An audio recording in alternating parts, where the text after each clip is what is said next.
राज्यात गुलियन बेरीज सिंड्रोम या नव्या गुंतागुंतीच्या आजारामुळे भीतीची लाट पसरली आहे. दूषित पाणी आणि शिळ्या अन्नातून जंतू पोटात जातात आणि ते आपल्या पेशींवर हल्ला करून निकामी करतात.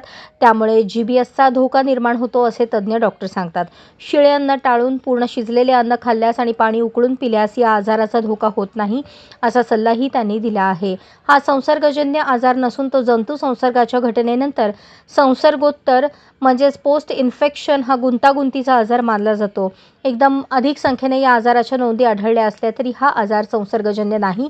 एखाद्याला जंतू संसर्ग झाल्यानंतर रोगप्रतिकारशक्ती शरीराचा बचाव करते, पण हा एक असा दुर्मिळ आजार आहे ज्यात हीच रोगप्रतिकारक शक्ती स्वतःच्याच शरीरातील मज्जासंस्थेवर हल्ला करते. परिणामी नसांना नियमित कार्य करता येत नाही. त्यामुळे मेंदूच्या सूचनांचं पालन करणं स्नायूंना शक्य होत नाही. मेंदूला इतर शरीराकडून मिळणारे संकेत कमी होतात. त्या व्यक्तीच्या स्नायूंच्या हालचालींवर नियंत्रण राखणाऱ्या वेदना, तापमान, स्पर्श या सगळ्यांची जाणीव करून देणाऱ्या नसांचे कार्य कमी होते.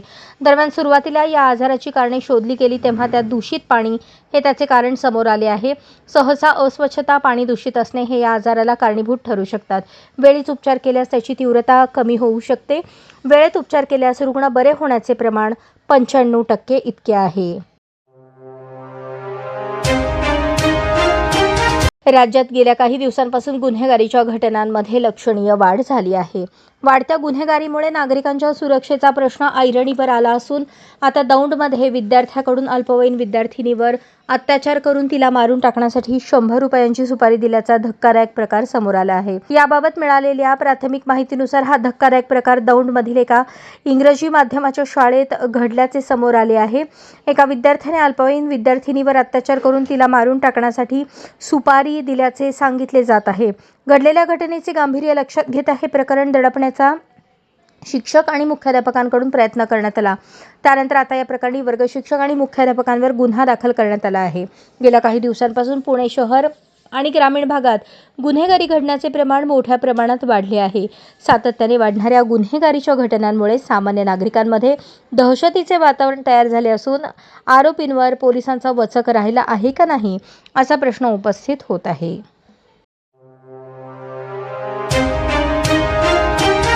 घरगुती व लहान मुलांच्या कारणावरून शिवीगाळ आणि भांडण करू नका असे म्हणताना चौघांनी मारहाण केल्याची घटना 25 जानेवारी रोजी घडली. या प्रकरणी राजू गुलजार फटफटवाले वय 21 राहणार बापूजी नगर सेंटर हाऊस यांनी सदर बाजार पोलीस ठाण्यात फिर्याद दिली. त्यांच्या फिर्यादीवरून जयसिंग शिवसिंगवाले, महेश शिवसिंगवाले, संतोष शिवसिंगवाले, ज्योती धोत्रेवाले यांच्याविरुद्ध गुन्हा दाखल झाला आहे. यात अधिक माहिती अशी: फिर्यादी व फिर्यादीचा भाऊ घरी असताना यातील संशयित आरोपी क्रमांक 1 ते 4 आले. फिर्यादीस घरगुती आणि लहान मुलांच्या कारणावरून शिवीगाळ करू लागले. यातील संशयित आरोपी क्रमांक 1 याने फिर्यादीच्या भावाला लाथाबुक्क्यांनी मारहाण केली. संशयित आरोपी क्रमांक 2 यांनी त्याच्या जवळील असलेली चेन फिर्यादीच्या डोक्यात मारून दुखापत केली. संशयित आरोपी क्रमांक 4 यांनी शिवीगाळ करून तुम्हास बघून घेतो अशी धमकी दिल्याचे फिर्यादीत म्हटले आहे. अक्कलकोट नगरपरिषद हद्दीतील भीमनगर आणि इतर वस्तीतील रमाई घरकुल आवास योजनेतील घरकुल लाभार्थी कर पावतीकर आणि भोगवटदार असल्यामुळे अनेक घरकुल लाभार्थ्यांचे घरकुल पेंडिंग ठेवण्यात आले आहेत. त्यामुळे अनेक रमाई आवास योजनेतील घरकुल लाभार्थी वंचित आहेत. त्या लाभार्थ्यांचे घरकुल फाईल पेंडिंग न ठेवता रिपाई तालुका अध्यक्ष अविनाश मडिखांबे यांनी घरकुल लाभार्थ्यांसहित अक्कलकोट रिपाई शिष्टमंडळांना भेट घेतली असता याबाबतीत अक्कलकोटचे लोकप्रिय आमदार सचिनदादा कल्याण शेट्टी यांच्याकडे दिलेल्या निवेदनाद्वारे तक्रारीची तात्काळ दखल घेत अक्कलकोट नगर परिषदेचे मुख्याधिकारी रमाकांत डाखे यांना फोनद्वारे निवेदनाची दखल घेऊन संबंधित तत्कालीन मुख्याधिकारी असताना त्यावेळेस घरपट्टी भोगवटदार असताना देखील अनेक घरकुल मंजूर करून बिल अदा करण्यात आले होते. त्या अनुषंगाने संबंधित घरकुल लाभार्थ्यांचे तात्काळ घरकुल मंजूर करून खात्यावर बिल अदा करण्यात यावे अशा सूचना फोनद्वारे करण्यात आल्या. यावेळी रिपाई तालुका अध्यक्ष अविनाश मडिखांबे, दत्ता मामा मडिखांबे, विजयकुमार बाळशंकर, श्रीकृष्ण सुतार, बाळासाहेब मडिखांबे, नितेश मडिखांबे, विजय मडिखांबे, रिपाई जिल्हा उपाध्यक्ष सैदप्पा झळकी, जिल्हा युवक सरचिटणीस विजय पोतेनवरू, तालुका सरचिटणीस राजू भगळे, तालुका कोषाध्यक्ष अंबादास गायकवाड, आंदेवाडी सरपंच रमेश दोडमनी, दुधनी शहराध्यक्ष गोरखनाथ दोडमनी, यामनप्पा शिंदे, दुधनीचे निंगराज निंबाळ, भोसगीचे मालकण्णा सोनकंबळे आदी उपस्थित होते. सोलापूर येथील प्रसिद्ध इंदिरा गांधी पार्क स्टेडियमवर येत्या 30 जानेवारीपासून महाराष्ट्र विरुद्ध त्रिपुरा असा बीसीसीआय आयोजित 2024-25 या देशांतर्गत रणजी स्पर्धेतील शेवटचा साखळी सामना होणार असून त्यासाठी महाराष्ट्र क्रिकेट असोसिएशनने सामना आयोजनाची संधी सोलापूर जिल्हा क्रिकेट असोसिएशनला दिली असून मागील वर्षी 2 रणजी 2 कूच बिहार क्रिकेट स्पर्धेतील तसेच यावर्षी देखील 2 कूच बिहारचे सामने यशस्वी आयोजन केल्यामुळे त्याचा सकारात्मक अहवाल आल्यामुळे पुन्हा एकदा जिल्हा क्रिकेट असोसिएशनच्या खांद्यावर ही जबाबदारी दिल्याचे संयुक्त सचिव यांनी कळवले। या सामन्यासाठी एकूण 8 समिती तयार करण्यात आल्या असून क्रिकेट संघटनेचे विविध संघटनेचे पदाधिकारी, माजी खेळाडू, क्रीडा संघटक आदींचा त्यात सदस्य म्हणून समावेश करण्यात आला असून प्रत्येकाला ज्या त्या समितीची विभागाची जबाबदारी देण्यात आली आहे। तयारी अंतिम टप्प्यात असून 28 जानेवारीला दोन्ही संघ सोलापुरात दाखल असून दुपारच्या सत्रात तसेच 29 रोजी सकाळच्या सत्रात सराव करतील। सोलापुरात होणारा महाराष्ट्र विरुद्ध त्रिपुरा हा रणजी सामन्यात महाराष्ट्राचे नेतृत्व भारतीय संघातील ऋतुराज गायकवाड याच्याकडे तर त्रिपुरा संघाचा कर्णधार भारतीय खेळाडू मनदीप सिंग असणार आहे। महाराष्ट्राचे अंकित बावणे, मुकेश चौधरी, रामकृष्ण घोष हे देखील भारतीय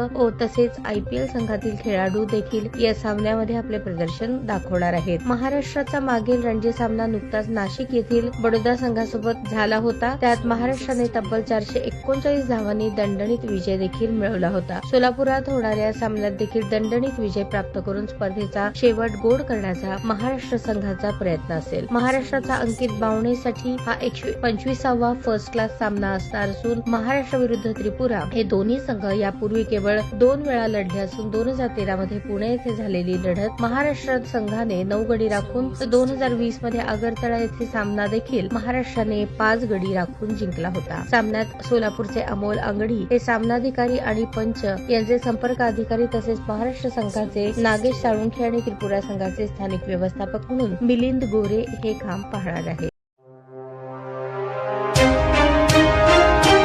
सोलापूरचे जिल्हाधिकारी कुमार आशीर्वाद यांनी आज पत्रकार परिषद घेतली। यावेळी ते म्हणाले, जीबीएस आजाराबाबत लोकांमध्ये काही गैरसमज आहेत। हा आजार संसर्गजन्य नाही, त्यामुळे घाबरून जाऊ नका। जीबीएसमध्ये दूषित पेशी या नर्व्हस सिस्टीमवर अटॅक करतात। जुलाब आणि उलट्या झाल्याने पायातील शक्ती गेली तर ही त्याची लक्षणे आहेत। सर्दी पडसे झाल्यानंतर हातापायातील शक्ती जाऊन गिळायला त्रास होणे, दम लागणे, हातापायांना मुंग्या येणे या तक्रारी जाणवू शकतात। डॉक्टरांच्या सल्ल्याशिवाय मेडिकलमधून औषध घेऊ नका असेही त्यांनी सांगितले। येत्या 30 तारखेपासून सोलापूर शहर आणि जिल्ह्यात हाऊस टू हाऊस सर्व्हे करायला सुरुवात करणार आहोत। या आजाराच्या रुग्णांवर सिव्हिल हॉस्पिटलमध्ये मोफत उपचार करण्यात येणार आहेत।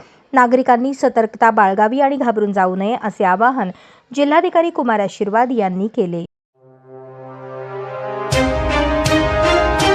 दक्षिण सोलापूर तालुक्यातील यत्नाळ येथील जिल्हा परिषद प्राथमिक मराठी शाळेत प्रजासत्ताक दिनानिमित्त राजेंद्र माने यांच्या वतीने विद्यार्थ्यांना वही, पेन, पेन्सिल, कंपास पेटी आणि पॅड या शैक्षणिक साहित्यांचे वाटप करण्यात आले। राजेंद्र माने हे दरवर्षी समाजाचं देणं लागतो या उद्देशाने मदत करतात।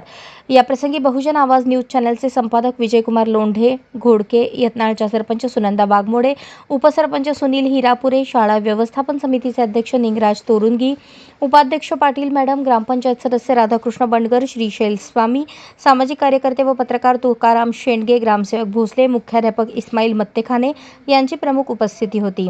यावेळी सहशिक्षक Suravase, Chougule, Bhalerao, Gaikwad madam, Kalshetti madam, Narkhede madam, Nagare madam उपस्थित होत्या। प्रारंभी शाळेची प्रभात फेरी गावातून काढण्यात आली। त्यानंतर ग्रामपंचायत कार्यालयासमोर विविध कलागुण, भाषण, गीत, लेझिम, संगीतमय कवायत आणि देशभक्तीपर नृत्य सादर करण्यात आले। या अप्रतिम कलागुणांना वाव देण्यासाठी गावकऱ्यांनी उत्स्फूर्त प्रतिसाद दिला। कार्यक्रमाची सांगता खाऊ वाटप करून करण्यात आली।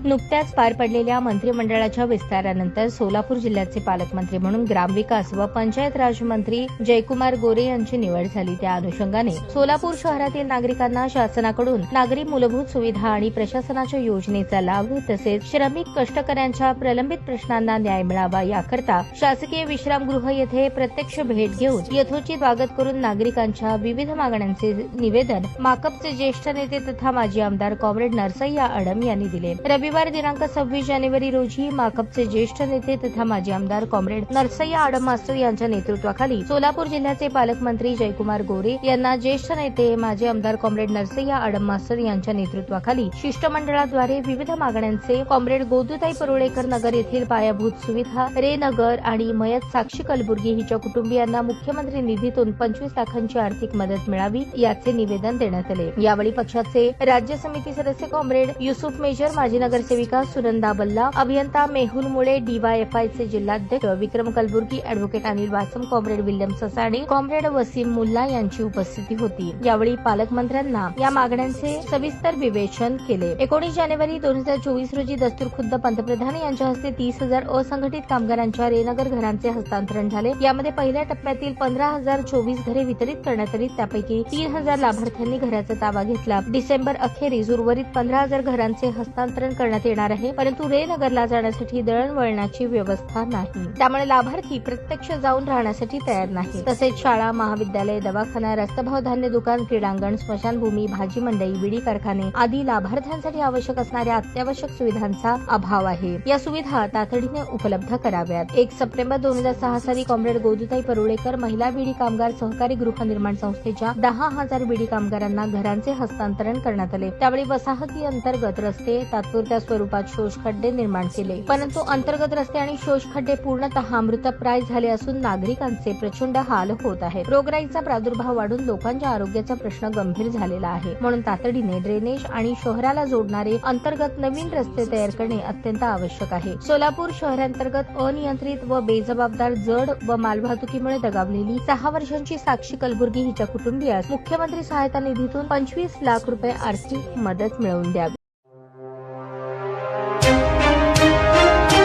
सोलापूर लोकसभा मतदारसंघातील अत्यंत गरीब परिस्थिती असलेल्या रुग्णांना, गंभीर आजाराने त्रस्त असणाऱ्या रुग्णांना, दुर्धर महागड्या आजाराच्या रुग्णांना उपचाराकरता हॉस्पिटलमध्ये दाखल करण्यात येते।